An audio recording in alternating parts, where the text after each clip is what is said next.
Right, and how does this work? Go in front. That's Go in it. front. That's it. Show your name. Show there my you name. go. Yeah. Say your name and then flap it up and What, down. try and bend to, You or can just bend. Some people look in, some people just rather do the clapperboard. It's up to you. So just bang like that? So say your name and what you do. Hi, my name... What, bend that down first? No, after. After. Hi, my name's Tutu. I am the principal at Tecnis Academy, and I am here on the Cherrywood podcast with Simon and Rachel.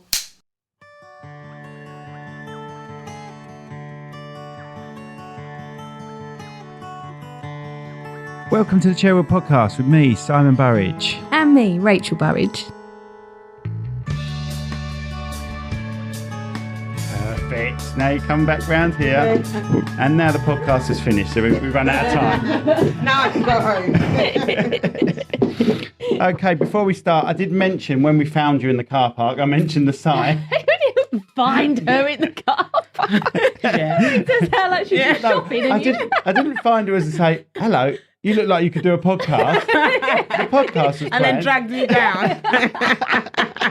I was on my way to work. She was shopping at the time. I said, can you put that bench down? Do you mind just popping in round and doing our podcast today? Yeah. How long do you think before that sign falls off the wall? It's got 2 bits of new double-sided tape on it. Oh, you should be privileged. Nude. I'll say 15 minutes. That's not bad. Okay, that's a not a good bad shout. shout. 15 minutes. That's the average usually. Today's sponsors are Giorgio Properties, your premier choice for expert building solutions. From concept to completion, trust them to turn your dreams into a reality. Visit their website today at digiorgiosproperties.com. Di Medici Associates, chartered, structural and civil engineers. Based in the UK with a worldwide reach. Visit their website on dimediciassociates.com. Right at Home Medway, providers of safe and trusted quality care for adults in the comfort of their own home. Whether you need companionship, medication assistance, personal care, live-in care or more, we've got you covered. Visit rightathome.co.uk/Medway or call them on 01634 979 000. Or are there times where it's never falling off? Once. Or Right. twice. I think once in here And once with our and son. once at home on our smoother wall, and I couldn't get it off the wall. Took the paper off. Okay. Okay, Tutu. Yes. Tell us about yourself, because we don't actually know much about you. No. And we sort of purposely tried to keep it like that. Yeah. not in a horrible way. Not by looking at you go, I don't want to know anything about her. No. And I think that's the best way. So Yeah. my name's Tutu, and I grew up, I was born and bred in Nigeria. I came to the UK as a teenager, came and did my college here. We're talking 20 years ago. Went to university, did my master's, and then went and qualified as a teacher. So I qualified as a teacher about 13 years ago. Mm-hmm. Worked in mainstream education for about over a decade. Then my daughter got ill, and I was spending more time shuttling between hospital and just couldn't carry on with full-time work. So Can I ask what your daughter got ill with? Or they had to take out our tonsils and adenoids. They didn't know exactly what was wrong with her, but they were just trying lots of different things, and it was more to do with our respiratory system. Yeah, okay. So they couldn't figure it out. And the surgery worked for about a year, and it all came back after. Oh dear. So I decided to leave full-time work, and at the time, just before I left full-time work, I was doing tutoring on the side. Oh, yeah. So I decided, you know what, I'm going to do tutoring full-time and just focus on it. And we started Tecnis Academy in 2017, and it's a tutoring school. Okay, so Love. what was it called? Tecnis. So we got Thank goodness you didn't call it. Thank goodness you didn't call it, and I bet you thought about it. Yeah. Tutoring. Well, I use that. So I go, it's Tutu the tutor. I do use that, yeah. And I hear you've written quite a few books in your time. Are they all educational type books? So yeah, I've written 5 maths, because I'm a qualified maths teacher. So I've written 5 children's maths books. Love. And my 6th book is an actual book for mums who are looking to start their own business, have a little bit of financial freedom, be mums. So I think that's it's not a downside, because obviously you love your children, but it's so hard. And I'm not saying anything about men, but it's so hard to then get back into work again, isn't it? Because you have the childcare to worry about, you have your job to worry about, and yes, you have a lot of support from home, but it is really difficult to take that step from having a child and then going back into work. It's 100%, very hard. 100%. And I wrote it from a single mom's perspective as well, because I felt like for single moms, having being financially buoyant is a common fact, is a common problem single moms have. They're always short of money. And so I wanted to write something on how moms can look out of whatever it is they're doing for full-time or part-time and see how they can raise some income for themselves and make life a lot more comfortable for them and their children. So where do you get the inspiration from for that book then, or for something like that? So it's because I struggled and I went through that myself. So I struggled financially as a mom. There was at one point I remember vividly where my daughter said, "Can I have McDonald's?" And at the time, Happy Meal McDonald's was £1.99. Yes, yeah. And I was looking everywhere. I couldn't make it up to £1.99. I think we got back to £1.60. And I couldn't afford to buy my own child a Happy Meal. So the struggles were really, really there initially at the start. And I just wanted to let other parents know who were going through the same, especially moms, especially single moms, that there is light at the end of the tunnel and you can get yourself out of whatever situation you're in. You can build up some more skills on the side. You can get more education. You could have a side hustle. That'll bring something in for you. Yeah, that's amazing. That's really good. Excuse me. So sorry about that. I was about to say something, but it turned into a cough. So are they audio books as well that they've got, or are these just physical? So these are physical hard books. Yeah. I'm looking to make the most recent one, which is for mums, into perhaps an audio book or put it on Kindle. Whoa! What I worried about was my head. It did that. And it's never done that before. And I'm like, I've got to protect this lady. There's a claim there. Yeah. How many minutes was that then? That was under 10. 15, I would say. Yeah. Sorry. Never mind. The closest is about 3 seconds. So. You tell her that now. Unfortunately, 5 minutes. you've still got to buy your own Happy Meal. Yeah. It's got to be an adult one now. She doesn't have Happy Meals anymore. So let's go back, if you don't mind. Let's go back to Nigeria. Do you remember much about Nigeria? I do. Did you travel there still? Or? I went back there last year. Oh, right. Okay. So you've got a lot of family out there. I've got lots of family out there. I've got my siblings here, but I still visit. Well, when I say I still visit, I visited last year since I left home. So yeah, it was really nice going back home. Right, okay. Yeah. And did you know much about why you were going to England at the time, or? I did. I knew that I was coming to England for my education. I was coming for education. I was coming for my higher education at the time. Yeah. Brilliant. Okay. So did you like school then when you actually got here? Was it a bit were you a bit scared to sort of come all the way over here and be the new girl in the class? And were languages a problem, or had you already studied English? No, because English is the main language in Nigeria. Right. There's so many languages in Nigeria. That's what I think. There are loads. So you might not be able to speak to your next door neighbour because they're speaking a different language. Really? But English is what we're all taught in schools. And we all speak English. Ah, right, okay. So I have to make sure on YouTube that I aim for those when I'm doing promotions as well. Yeah. No, all the different languages. You've got an audience out there that you should tap into. Yeah, that's really good. So you came over here and obviously you specialised in maths. You liked maths. You were drawn to maths. I enjoyed it. So what did you then do in your degree and your masters? What did you go into? So I did software engineering for my first degree. No. Did IT for a couple of years. I did my master's was engineering management. So because the thing what they say about engineers, I don't know because you're an engineer, is that they just focused on all the technical stuff. They don't have any clue when it comes to management, when it comes to leadership and stuff like that. So there's this master's called engineering management, and it's like equivalent to MBA. Right. Okay. And that's what I did. So it's not really delving into the actual in-depth depth of it. It's more how to manage it. How to manage it, yeah. So if you do go into IT and then you have to go into management or leadership, the things to look out for. So I did IT for a bit, but it really wasn't for me. And I went back to university and did a postgraduate degree in education. Okay. And then started teaching. So did you have a role? Did you have a job in IT? I worked for a small firm where they were modifying CRMs at the time. And I went to India to do some certifications. They were modifying what?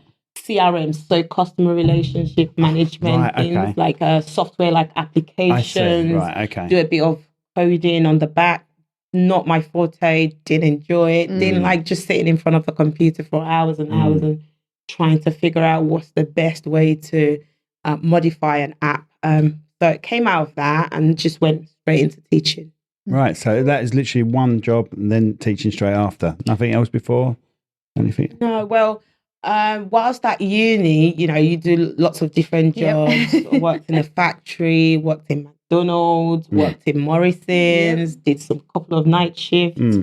So picked up different skills along the line whilst in college and at university. Oh, okay, brilliant. Let's take some snippets out of your book then. Yeah. Save people buying it. There's nothing better than a hard copy of a book. I know all these audio books, and yes, you can listen to them in the car, but I love having a book and being able to hold it. Smelling it. I know it sounds really weird, but you do this with the pages and you smell it. I love a good hard copy. But it's the same with vinyl, isn't it? Which in my day was called records, but now they decided to call it vinyl. But yeah, there's something about vinyl. But that's all come back into fashion again now, isn't it? It's art. It's artwork, isn't it? A lot of people just put it on their walls because it's beautiful. Yeah. Beautiful. So let's talk about one of your books. So advising single mums into becoming business owners. Businesses. So what sort of advice would you give someone if they're like they're couple of kids by themselves, don't know where to turn? How would they start the first steps of changing their life? So I like the bit where you said couple of kids, know where to turn. Yeah. Sometimes we think, we're all by ourselves and we've got to take it all on by ourselves, but there is help out there and you can build your own community. So speaking as an immigrant myself, where, you necessarily don't have everyone around you, you can actually look to build that yourself, where you can have a support system where you can give and take, not just take and take all the time, but give. So where you might have to step out of your comfort zone to go to certain places where you can make friends, you can get to meet people, either it being going to church, going to a gym, going for, whatever activities are around.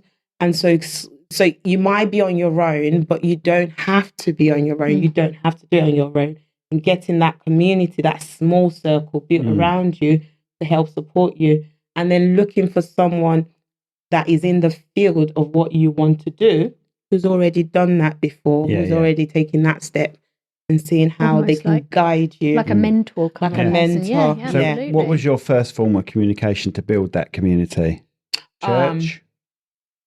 Church was there, but then I also stepped out of my comfort zone, like, going out to exercise and actually just talking to people at the school gate and just going out to places that I wouldn't normally go to and seeing whatever activities they've got going on and just making little friends, making an effort, and that's how that all started. And then being there for other people so that when you need, because again, I'm speaking from a single mom's perspective, because then childcare is a problem and everything. Oh, absolutely. And having someone who can help you when you really need it, not taking advantage though, and you being there for them when they need that help. I think it's also accepting it, because sometimes you feel so proud of yourself that you don't accept the help, isn't it? It's more of a, I can't accept this because I feel ashamed to ask for help. Right? And just sort of get over that, get rid of all that negativity and just say, if I need help, I'm going to accept help. When it comes to me, if someone says, I'll pick your child up, don't say, oh, are you sure? Are you sure I'll do it? Just say, thank you so much, that's amazing, that sort of thing. So it's little bits about accepting the help that is actually offered to you as well. 100%. The most successful people admit that they can't do everything. No, No. Yeah. You know what I mean? They're not think- experts at everything, but I they think get the it right would just people be in. Too much. Wouldn't They it? get If the you right had people to in. do Yeah. everything on your own. Yeah. It would just be too much. I think. Yeah. That's why people hire employees in Well, businesses, right? you'd only grow so far, wouldn't you? If you're Yeah, just doing it all by absolutely. yourself. Absolutely. Yeah. And the other thing is, that some people are just stuck with four walls. You just got to get out, haven't you? You have to get out. And that's what you did. You got out, you went to these fitness places and communities, and that's the best way to do it. Yeah, and that first step is massively scary. It is. You just have to, it's almost like you have to be pushed to do it sometimes. It is. It's like, it's a new country for you as well, wasn't it? So how long were you in the country before you were in that sort of situation? Oh no, I didn't have my daughter until 2013. Oh right, okay. I've been around for a while, but it's I wasn't necessarily leaving where I knew everyone. So it's a new community for me. It's stepping out of your comfort zone and actually talking to people and people getting to know you. Even going to the nail shop, for instance, and meeting other ladies and talking and just having a conversation with them. Whereas I'll just stay indoors by myself in one place. Which is where Rachel's off to after this, actually. Where you off to get your nails done. It's nice therapy, isn't it? I love getting my nails done. And I hate it because I was recently She always wants to know what they're saying about her while she's in there. I would love to know. You know, like some of the the conversations that they have. I'm sort of sitting there going, wow, I'd love to know. But it's so annoying because I've been in hospital recently for an operation and you have to take all your nails off, don't you? I'm sorry. And so I'm sort of like in and out. So I'm getting my nails done. Then they phone up and go, we need you in for another operation. I'm like, I've just got my nails Get them removed. Are you okay though? I'm fine. Yeah, I'm absolutely fine. So it's just mentally sort of like, she's not, but that's for living with you though. Oh my God. right. So you live in the Sittingbourne area, don't you? Yes, We won't give do. everyone your whole address. So please don't. Well, if there's any men out there.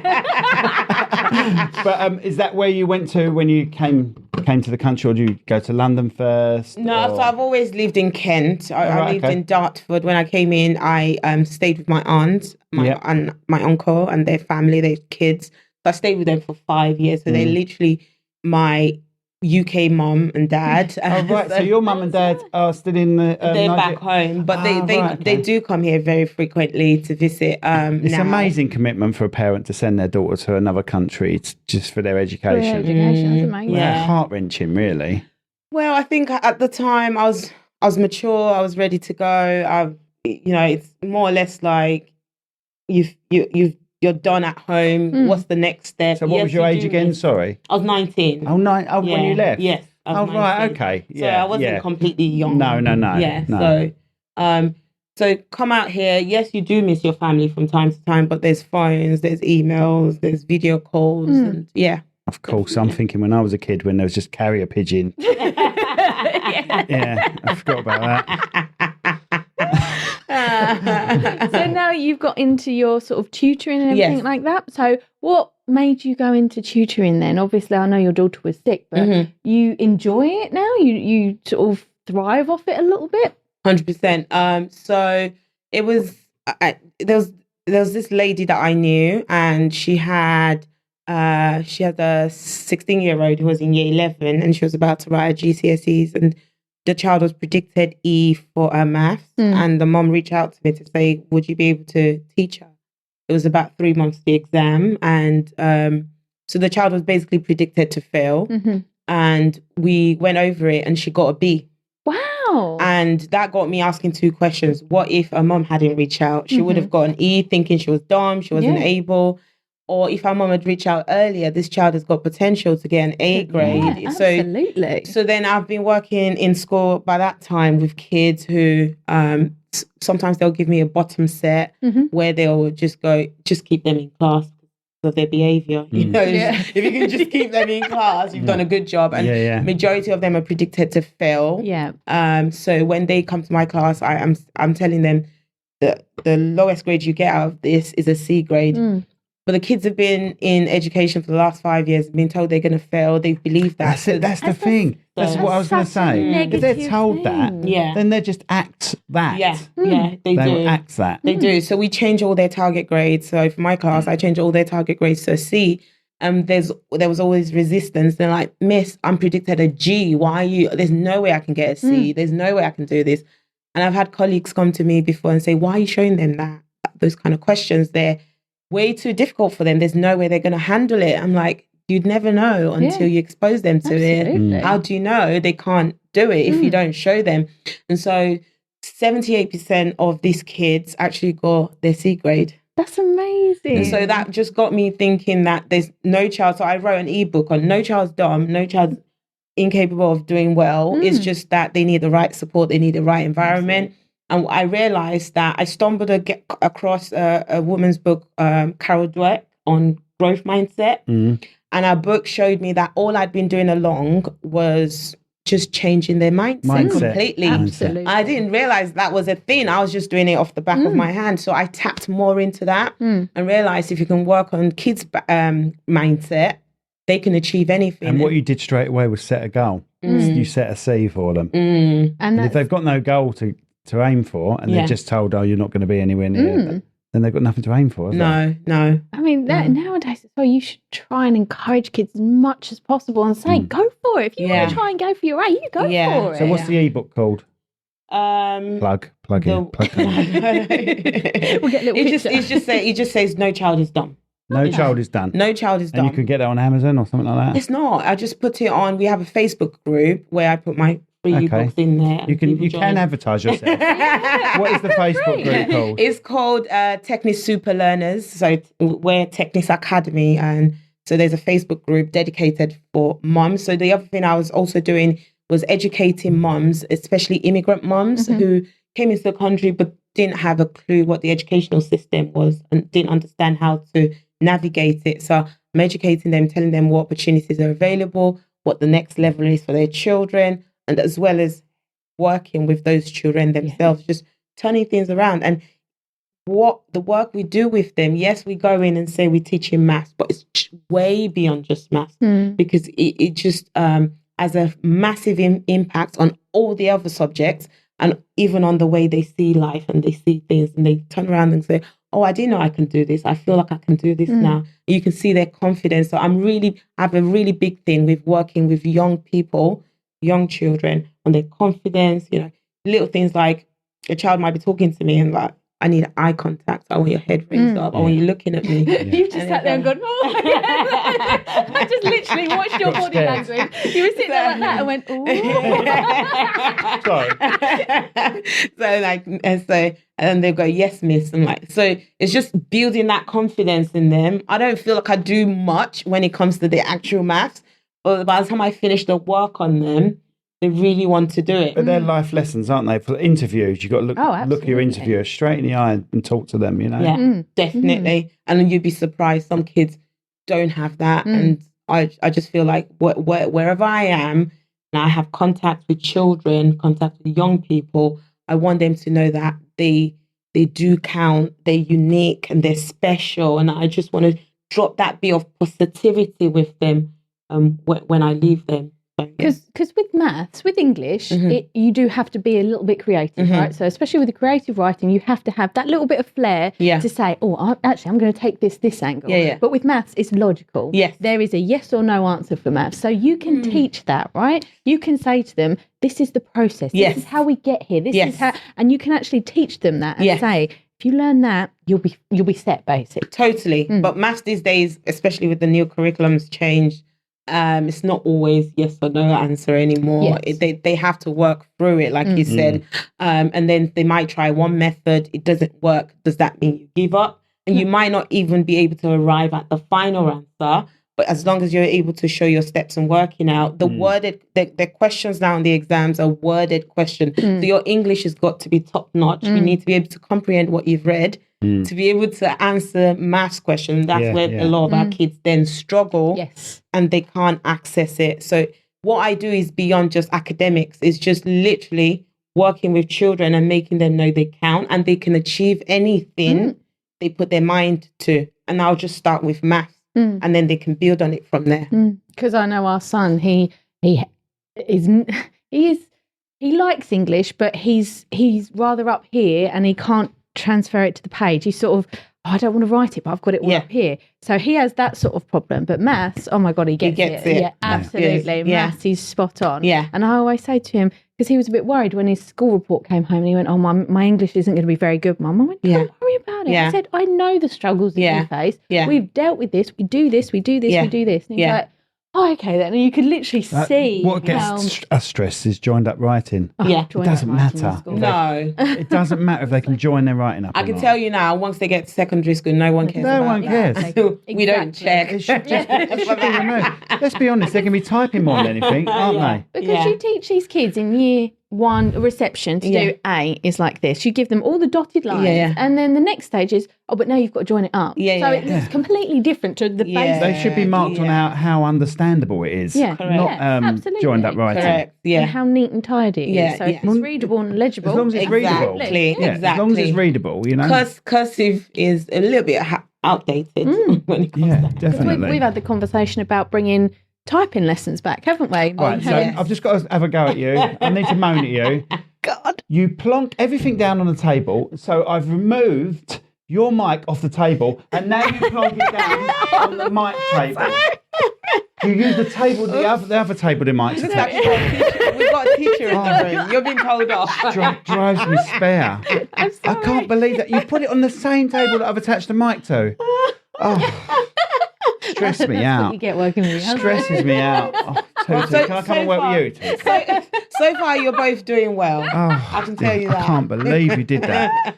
In my ears, I just got a bang. Sorry. I was because Deary man. That's not my. That's it. That's a you. What did you say earlier? That's a you problem. Well, I hope it rained earlier and the ceiling started leaking right above Rachel.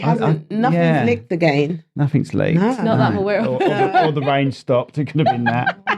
But I hope it starts leaking on her again. That's it. Tap the mic. That's it. I'm going to put just everything on the floor now. Oh, God, and she's never she's always off the edge of the screen. Come closer. She's not going to bite. There we go. It's telling off Rachel Day. Episode 66. Episode 66. You thought she would have got the hang of it by now. Look, I'm having a chat. I can't help it if I'm being interactive. Leave me alone. Yeah, leave you alone. I'm sorry. Be patient. 2 against 1. Be patient, okay? 66 episodes. I've been patient. I've finally exploded. Okay. Right. Okay. Sorry. Breakdown. You've got it out now. So when I found you in the car park, you've got this lovely minibus. So you pick students up as well. So let's talk about your business. Yeah. So our business is split into different dimensions. One of it is the online tutoring that we do. We provide online tutoring for several kids online. We've gone back to face-to-face just recently. So we do the face-to-face classes as well in our Chatham and Sitting Bond. Can I ask, when you say we, have you got a few people in your team? Yes, I've got a team. So I've got a team of teachers and admin who we all work together to make this happen. Yes. How many people in your team? We're just over 70 people. Wow. Oh, amazing. Yeah. I thought you were going to say like 5. That's brilliant. 70. Yeah. Wow. So we do online, we do face-to-face. We also do the childcare part of things because I'm a registered childminder.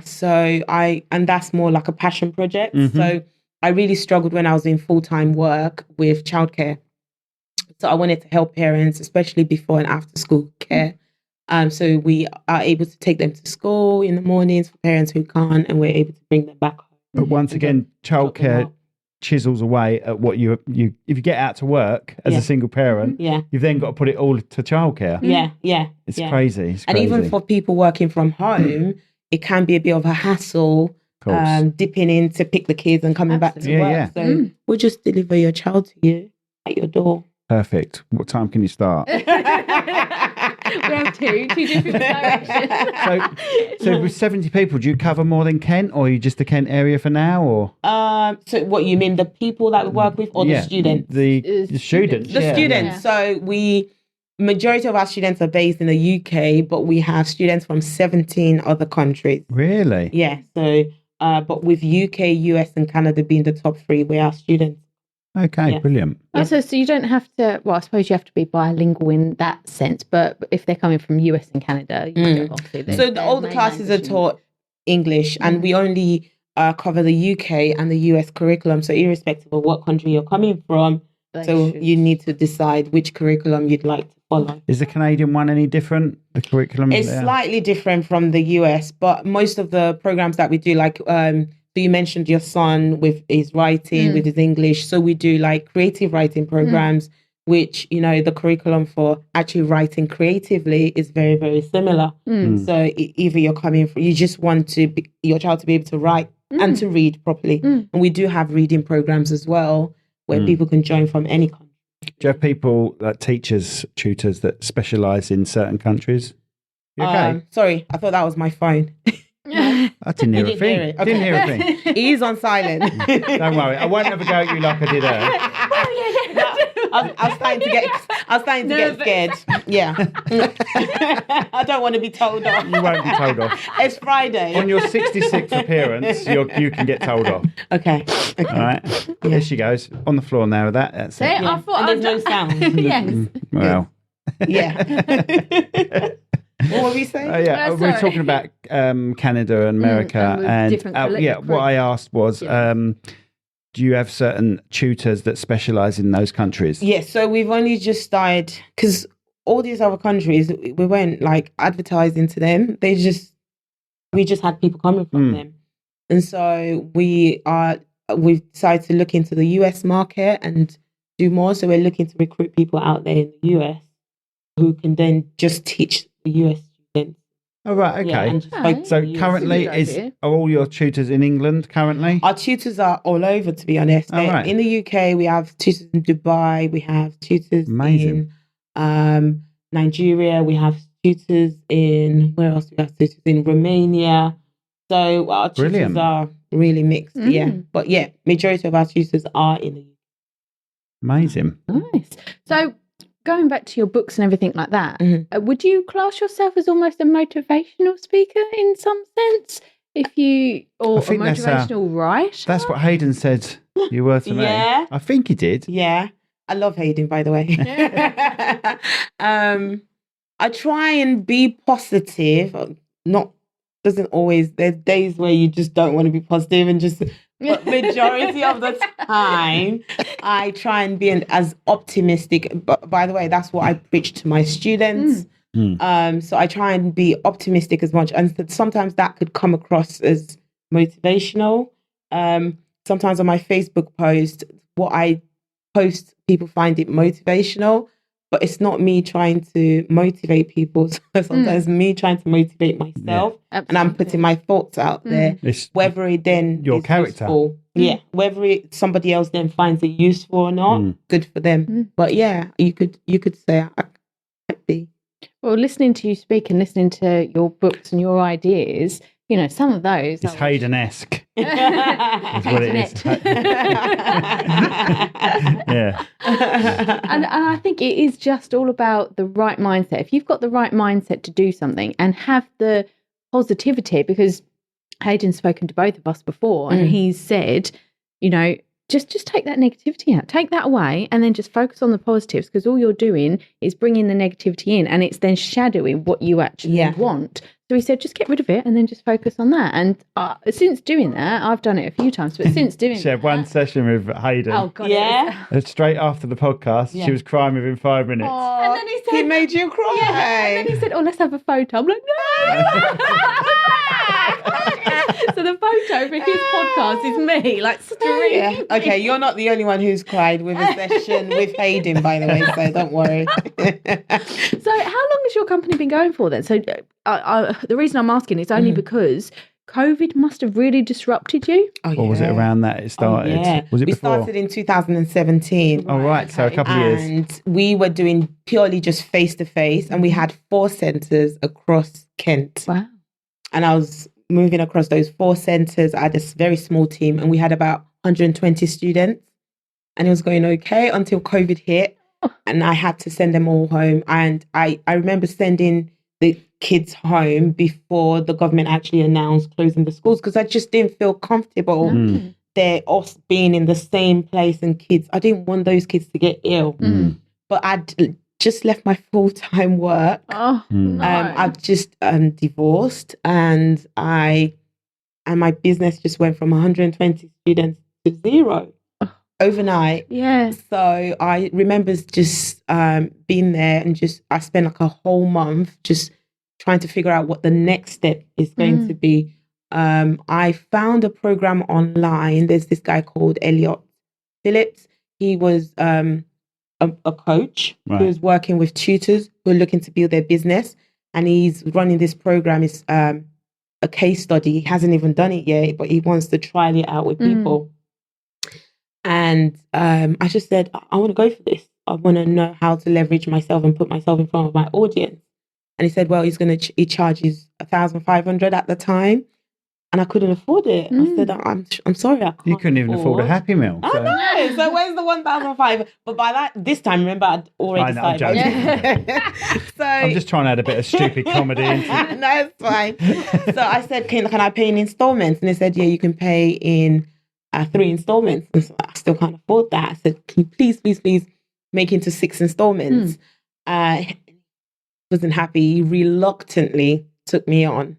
And I was one of his first clients. And I remember one of my direct debit failing as well. But I went onto that program, studied really hard. Remember waking up 3:30 in the morning before my daughter wakes up, and just really studying and finding out what I need to do. And then we started. I emailed all the 120 parents to say, I'm going online if your kids want to come back. Because Zoom saved the world, didn't it, really? But 2 of them came back.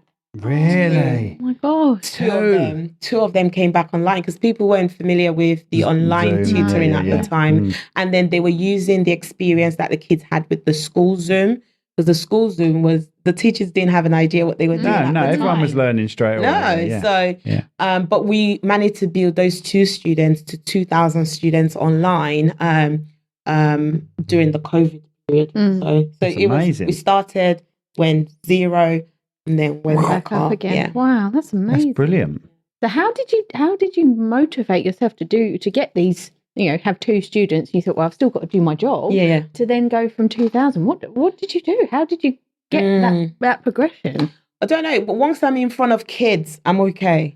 I just love teaching kids. I love working with children. And I remember when I was in mainstream education, I went through a period of, because I really struggled at the time.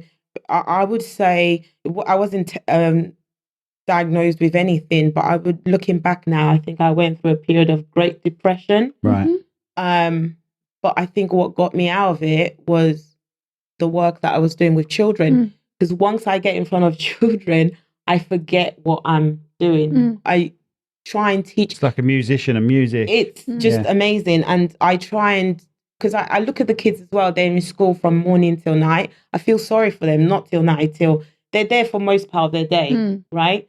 So I try and bring humor into my classes, dry jokes. I'll do any dry jokes and the kids will laugh. And I'm thinking, it's not funny. But they will laugh and they'll go, oh. You've got the right crowd, Yeah. And the bell would go and they'll go, is that the end of the lesson? Oh, no, miss, we don't want it to end. So I try and make those classes fun for them.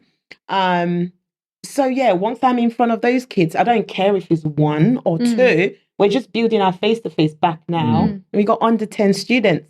But I enjoy that. I love the early beginnings and working. I know it's going to be huge again, but let me enjoy this period right now. So did the advice from Elliot help you get from 2 to 2,000? Oh, 100%. Right, okay. 100%. So his coaching, you wouldn't get his coaching for 1,500 anymore. No, right. You probably get it for like 14 grand because it worked, because he used me and some other people's case study. Yeah. And it worked. So, brilliant. Because I think you always will have that one teacher from school, throughout whoever it is, even if it's from nursery school all the way up to secondary school, you'll have that one teacher that you will always remember. I know that I've got that, and it sounds like you are that teacher. You are that teacher to the kids.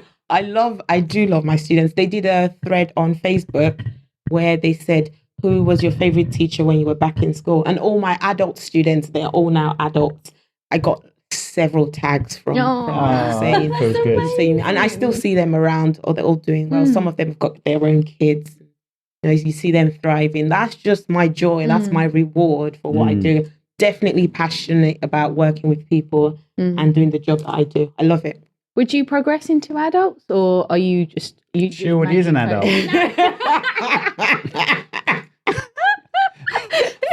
See what we do? We've got sensible and then stupid. Tag team. Oh my God. This is so good. She I doesn't love look it though. That's why I asked the question. Our work mainly is with children between the ages of 3 all the way to 18. So Tecnis Academy is your one stop when it comes to your child's learning journey. Yeah. So, but every now and then I have adults who would reach out to me and say, I didn't get my GCSEs. Oh, there's this new promotion going, but I need my C. We can work with them. Brilliant. So, but our focus really is the children, getting them through. We've had some students who have been with us since that 2017 that we started, but there's progression. They're able to move. So we prepare them for all the major exams, 11 plus, GCSEs, A-level, CAT test, SAT exam, what have you. I think there's so much pressure on kids nowadays, because I remember when our daughter went to do her 11 plus, we had to be in, because we were in a different catchment area to where she actually went to school. So she had to do that test. She had to then do our where we lived catchment test. Yes. And then she had to do another test for a school that she wanted to potentially go to. Yeah. And I think I think she was only 10 at the time. She had 3 tests to do over the space of about a week. And by the end of it, she had a cold. She was just exhausted. I just said there's so much pressure on. But she destroyed them all. But yeah, she did. So she was pleased, and that was the good thing. Yeah. But I just wanted to wrap her up in cotton wool. Yeah, there's so much pressure with the kids, but what I try and preach to parents is start early, right? If you know your child's going to go through the 11 plus route and go into grammar school and everything, start early, but you don't have to say to them, we're going to prepare for 11 plus. Make sure they're good with their times table. Make sure they're ahead with it. Make sure their reading is where it should be. Make sure they're working on average or slightly above average. So that they can be able to access. So just start early. Just make sure they get. It's the fault of them having to do an 11 plus that is effective. No. So I say don't mention 11 plus, but just that to build it up and start early for them. Do you have to sometimes teach the parents? Because I know from when I was at school, and probably from when you were at school, everything, like even maths as well, the processes and the way you teach it is completely different. So I know that I'm teaching my son. How I was taught maths, and then sometimes he comes in, I'm saying, "What? I don't understand what you're doing." No, I don't. So and I turn up with stones, and chalkboard stones, and abacus. And he's like, "Dad, I haven't got a clue what you're talking about." I said, "Neither have I, son, so don't worry." And obviously I do a lot of work with parents. I mean, you talked about exams. Your child doing 3 exams. I'll say to parents, your child should never be doing any exams more than 3. It's exhausting. Do your research, and I show parents how to choose schools, how to look for what kind of exams they should be looking to doing, or if a child's not going to do an exam, what path they can take and stuff like that. So with parents as well, sometimes the kids just want you to be their parent, not their teacher. Right? So and how often do kids listen to their parents? It doesn't work. They need a stranger sometimes. No. Like kids can be little sods at home. Yeah. Our kids go to school and they're so well behaved, completely different, you know. And Ted was like that, wasn't he? Yeah. You know. Absolutely. So and you have those 2 extremes where some parents will go, doesn't need help in terms of external help. I'll try and help him myself, but then that's not going anywhere. Or some parents will try and overwork the child and say, sign him up for all the subjects for tutoring. I'm going, hang on. Yes, I'd like to have your money, but I don't want that kind of money. I'm not going to sign your child up for every single one of those subjects. No, that's right. What is the subject they're struggling most with? Is it their reading that really needs support now? We will help them with their reading, right? Or is it just the maths? Don't worry, we can. And your child doesn't have to be in tutoring all the time if you know it's just that period that they need it. So it's just seeking that external help when they do need it, and not trying to. Sometimes you just need to be there next to them as a mum, encouraging, not trying to show them how to do it, because the way we find creative ways of teaching them in school. So it's totally different from the ways you were taught. We'll sing, we'll dance, we'll do several crazy things. to teach those children. Yeah, no, but you're absolutely. using stones and they're like, Stones thrown everywhere. Stones, And I'm yeah. like, oh God. Brilliant. So are you looking for tutors as well still? Do you still look, or have you got what you need at the moment? We're always taking tutors as the need increases. So Yeah. we're always looking for tutors, especially right now we're looking for English tutors. So, any English tutors, We do. primary or secondary, send them our way. We Yeah. do, do, actually. Yeah, that's good. Yeah. That's good then. Yeah, brilliant. Not you, is it? No. She's looking going, please. Please don't let it be you. Yeah. No, I'm still at school. So how are people going to find you? How are parents going to find you if their children need some help? So we are on all the social medias, but we're very active on Instagram. It's Tecnis _Academy _tutoring. What's the name again? Tecnis. So we got the word from Spell it out. Technique. TECH. TEC. No, there's no H. Right, that's where I'm seeing. Well done. It's TECNIS. TECNIS. Right, okay. Yeah. So Tecnis Academy, where we've got a website. We're on Facebook, Instagram, TikTok. If you want to see me do some little dance, you can go on Instagram and TikTok. Okay, I'm going to go to that in a minute. We'll get you to do one on here. Oh yeah, Rachel's going to do a video of me or doing a little dance, and you'd see on the reel. It's been lovely having you on, Thank Tutu. Thank you so much for And coming. I wish you down. It's been all the best amazing. in the future. Thank But it you. sounds like you don't need any wishes because you're doing very well. So Thank you so much. I was going to say very proud of you, but it's as if I'm very proud of you. I'm very proud of you. Thank you, Simon. I feel like I've known you for an hour.